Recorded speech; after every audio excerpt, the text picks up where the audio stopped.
After playing through Mouse P.I for Hire's first opening level, there's already plenty of reasons to get excited thanks to its beautiful animation and utterly chaotic gunplay.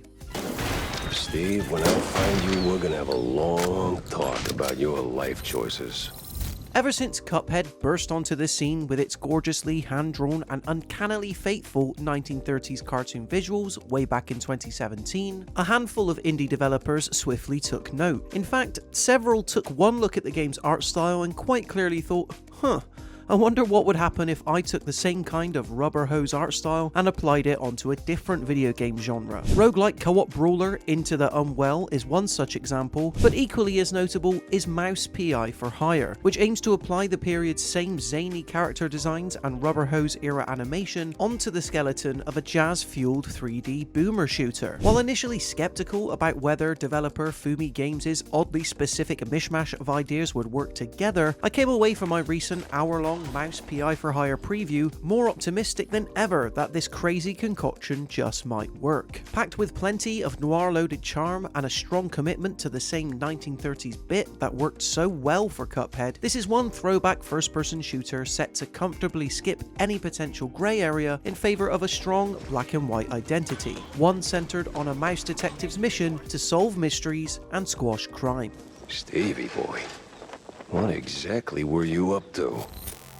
My demo began with me on the outskirts of a secret lab facility, charged with finding clues relating to a local magician's recent disappearance. Because of course, entering the fortress meant exchanging bullets with many a cartoon animal, all of which feels slightly slippery in the manner of classic Doom or Wolfenstein. The sense of being a more classic style of first-person shooter is further emphasized by Mouse P.I for Hire's total lack of ADS, which, while taking some getting used to, works well to give firefights a much more frantic feel since it constantly forces you to consider positioning as well as the accuracy of your hip-based aim. Between Jack Pepper's basic pistol, boomstick shotgun, and fast-firing Tommy gun, there weren't too many firearms in my demo that functioned any differently than I expected them to, albeit with one key exception. More on that later. Making them fun to use, however, is the absolutely pitch-perfect way each's firing and reload animations are presented, which are almost always appropriately bendy and in no way obey the laws of real-world physics. After all, Mouse P.I for Hire strictly takes place within the realm of a 1930s cartoon, and the way your weapons handle rather satisfyingly takes this into account. Popping off shots against hood-wearing dogs and tin mouse robots doesn't offer the same sense of rewarding feedback as a lot of other modern shooters,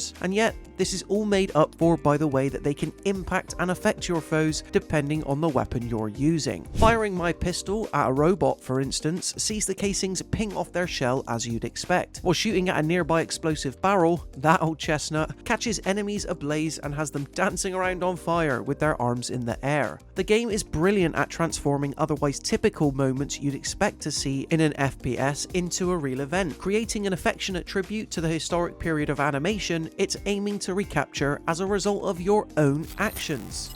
Roughly midway through my mission to infiltrate the secret lab facility, I came across a gun known as the Devarnisher, and it changes everything. Much more than just another automatic weapon, rather than bullets it spews out turpentine cleanser fluid to, in effect, melt away the flesh of enemies. Using it helps make light work of large groups since it sees their bodies slowly deteriorate right in front of you as opposed to simply knocking them over. In the case of Mouse P.I for Hire, this means watching enemy designs quite literally reduced to a skeleton right before your eyes until they collapse onto the ground. This was the first and only weapon in my preview demo that demonstrated the type of kills only possible in a shooter of this distinct art style. Dealing with foes in this way was quirky, but oddly gruesome at the same time, and I loved it. In fact, I hope Mouse P.I for Hire has more firearms of this nature in store for later missions. Blasting away at regular foes in the secret lab could have been at risk of feeling repetitive. Luckily, the mission was broken up by 3 unique boss fights against different types of robo-betties, all of which had me ducking behind cover to stay safe as they shot out electrified zaps as part of their attack pattern. I can't say that any of these encounters were particularly hard or challenging, yet from the number of guns in my arsenal, I can assume that my demo took place near the start of the game, and they still work to break up the usual rigmarole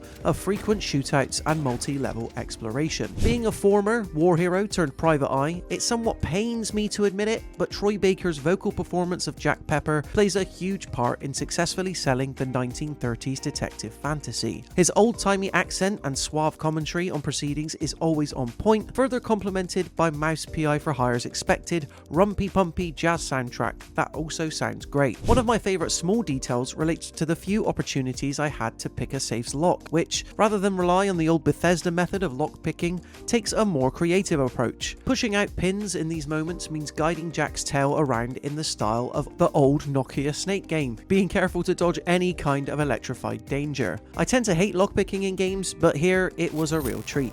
By the time the level came to an end and I had gathered up my clues, I was afforded the chance to briefly explore Mouse P.I. for Hire's hub location, featuring an area dedicated to upgrading Jack's arsenal using any blueprints he discovers while on mission, as well as his own personal office where you can organise evidence on his detective board. Already am I grateful to have somewhere to relax following all the hardcore shooting and cartoon-inspired chaos that levels can bring. Better yet, Mouse P.I. for Hire's more broomer shooter sensibilities didn't necessarily have to be reliant on upgrades, yet I'm glad there's a further incentive to explore levels.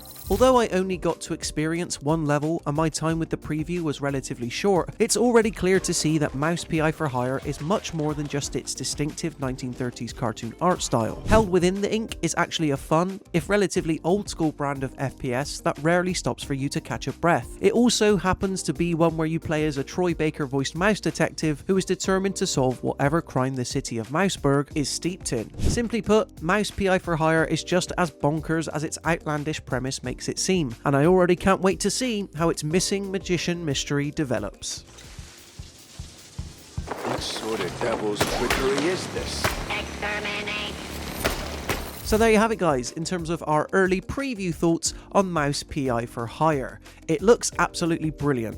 Are you excited to check this one out when it arrives in April? Be sure to let us know in the comment section below. And then, when you've done that, why not leave this video a like if you enjoyed it, and consider subscribing to the All Out Gaming YouTube channel to stay up to date with even more videos like this. Until next time, thank you so much for watching, and I'll see you in the next one.